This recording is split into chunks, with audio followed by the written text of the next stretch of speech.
Proyek Ibu Kota Negara yang baru, IKN Nusantara yang sudah menghabiskan banyak dana APBN menjadi sorotan, mengingat proyek IKN Kaltim ini, hingga saat ini diketahui belum ada investor asing yang masuk.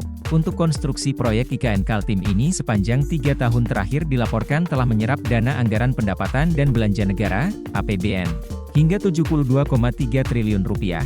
Artinya alokasi dana IKN Kaltim dari APBN tidak tersisa banyak, bahkan disebut bisa habis di 2025 hingga 2026. Oleh karenanya, pemerintah diminta harus cepat mencari investor.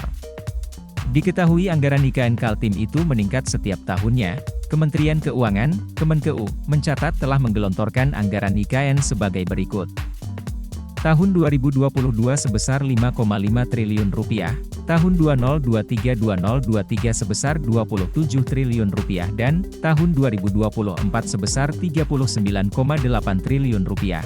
Padahal, postur APBN untuk pembangunan IKN hanya didesain sebesar 20% dari total kebutuhan anggaran IKN 466 triliun rupiah atau sekitar 93,2 triliun rupiah.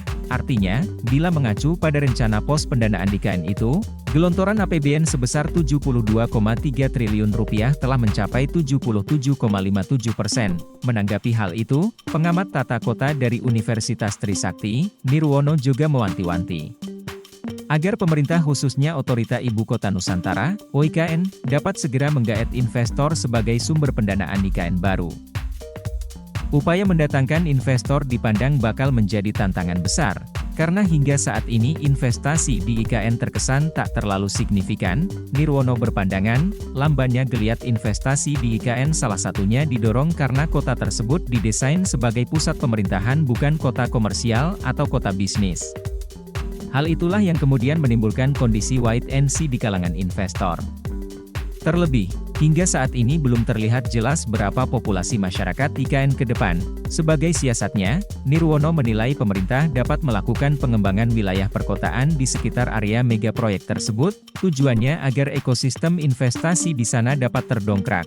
Sebelumnya, Pelaksana Tugas, PLT, Kepala Otorita Ibu Kota Nusantara, OIKN, Basuki Hadimulyono mengatakan, pihaknya terus mendorong masuknya investasi asing di Ibu Kota Negara Nusantara, IKN. Sebagaimana arahan Presiden Joko Widodo, Jokowi, Basuki menjelaskan, otoritas IKN tengah mempercepat proses masuknya investasi asing yang saat ini telah ada beberapa surat terkait minat investasi alias Letter of Intent, LOI, agar segera dilakukan groundbreaking di Juli 2024 mendatang. Dia bilang, para calon investor rata-rata mengincar imbal hasil investasi, atau Internal Rate of Return, IRR, yang cukup signifikan yakni di atas 12%. Download Tribun X sekarang, menghadirkan lokal menjadi Indonesia.